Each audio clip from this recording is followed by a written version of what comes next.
In this video, you'll learn how to create a data strategy.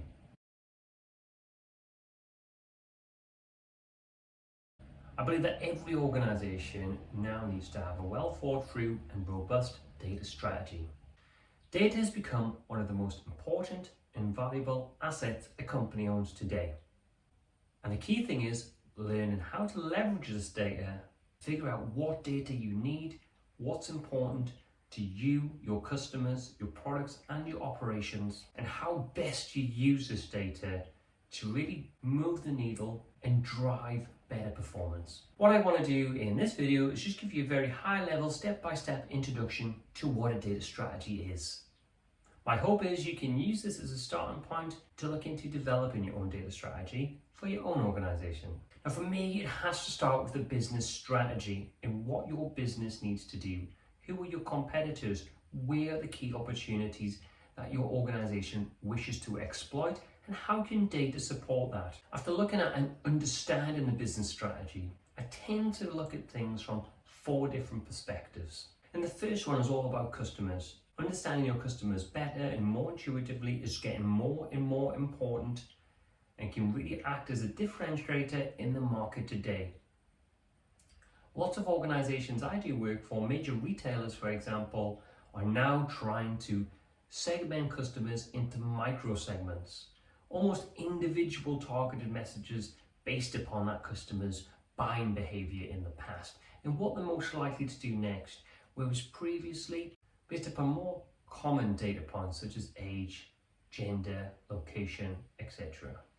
Understanding who your customers are, what they might buy next, or the next best action really helps you target those customers effectively and add value, importantly, to what your customers are looking for. Once you've understood that, the second perspective I apply then is to understand how to offer better or more smarter products or services to your customers. And you can use data in a number of ways to fine-tune customer experiences and, as I mentioned earlier, to add additional value. And the companies are really great at doing this: Google, Amazon, etc., predicting what you might buy next before you even have thought of it on your own. The next perspective is internally focused. How can you use data to improve your internal operations? This could be reducing risk. It could be making decisions faster, quicker, smarter. It could be time to market, speed to value, getting your products from a requirements document through out into delivering data services internally to help you and your teams reach their goals and objectives. So using your data to improve operations, whether that increase sales, improve marketing, streamline your manufacturing processes, or improve customer retention and staff attrition. They're all common use cases that I've worked on with my clients in the past. And the final perspective I apply is around data monetization. And you may have seen the video I produced recently. If not, I'll put a little banner at the top of the screen now so you can check that out.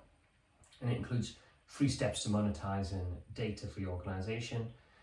But for me, when developing a data strategy, this is probably the 4th and final perspective I look at. How can we leverage those internal data assets more effectively, packaging them up and offer them to the market in a competitive marketplace to create new revenue streams. So they're my 4 different perspectives I apply. First of all, you understand the customer more intuitively and in detail. So then you can offer them smarter services or products. You look to improve internal operations and reduce risk. And finally, then you look at how you can monetize data and the assets that you hold today. And there's different approaches when I work with my customers in developing a data strategy. Either they have an existing data strategy and they want an external lens and validation applied to make sure they're on the right track and they haven't missed anything.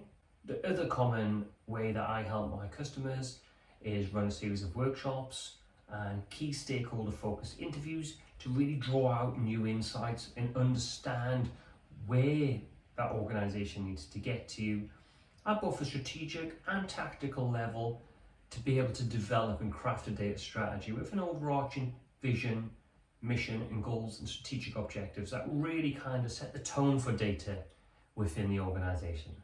As part of those conversations, we'll naturally get into discussions around key use cases that have either been historically really hard to deliver upon because of access to data or legacy technology or various other constraints holding the teams back. Or there'll be new use cases because there's been a shift or a move to more modern cloud-based technology and tools, which has opened up the door to accessing new data in different ways. And now with elastic scalable processing power in the cloud, you can do a lot more with the data that you've got at your fingertips.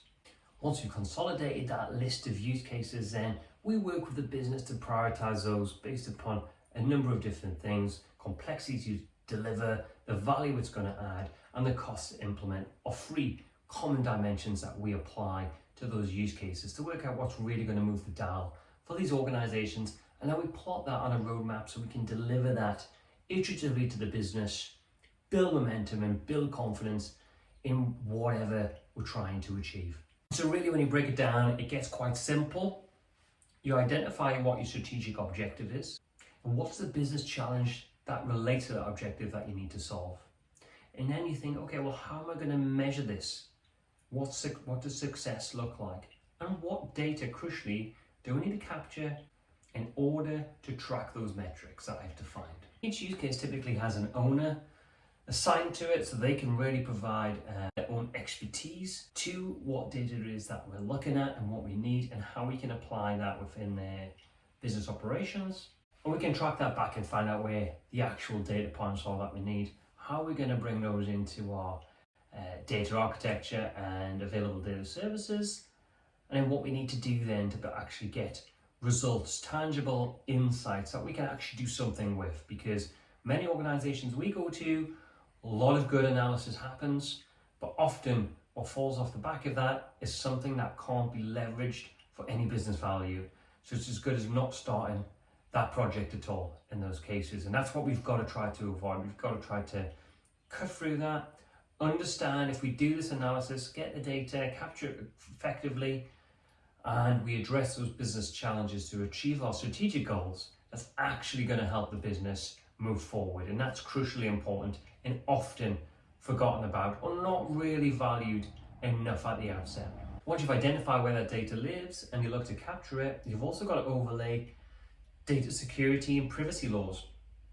Things like GDPR. So if you're capturing PII or personally identifiable information about specific customers, for example, you need to make sure you're treating that with care and within the boundaries of the law and any of the regulations that apply to your particular sector.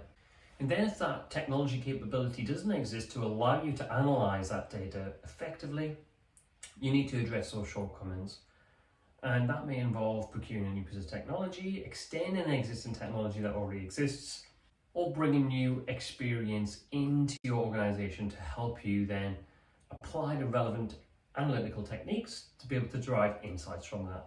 And so let's assume you have a whole list of data related use cases. You've prioritized those. Some are going to be easier to deliver than others. And we typically prioritize those into short, medium and long-term use cases to deliver value. And we really focus on those short-term quick wins that really is going to release business value early on to the organization. And this allows you to effectively demonstrate business value early on and make it easier for people to buy in, as I mentioned. And make it easier for key stakeholders and sponsors to buy into the vision and see real tangible results early on. And so there you have the essential components of a data strategy, give or take. There's a lot more detail we could go into, but they're the core elements. It's all about delivering business value to support the business strategy at the end of the day. And so once you've identified all of the data for the different use cases, there's going to be some overlap, but in many cases you're going to need different sets of data to support each use case, as well as gaps in people and experience within your organization and or technology capabilities. You may need to set up a new cloud-based data warehouse or data lake, for example, or may need to bring in some new, more flexible, modern analytical tools to help you analyze this new data and really get value far more quickly, as well as working with a range of business agility to be able to respond and be able to be flexible to the needs of the business. And then you look at the implementation challenges and some of the cultural change elements that are required is part of actually executing and implementing a data strategy. With all those core component elements, you can bring those all together, write that up, and you've got the essence of a data strategy. As I mentioned, you can go into a lot more detail about it, but in this video, I wanted to give you the key activities and key points I focus on when developing a data strategy. And there's a lot of other videos on my channel that can really help you when starting to think about developing a data strategy. I hope you found that useful. If you did, please don't forget to like and subscribe. New videos coming soon.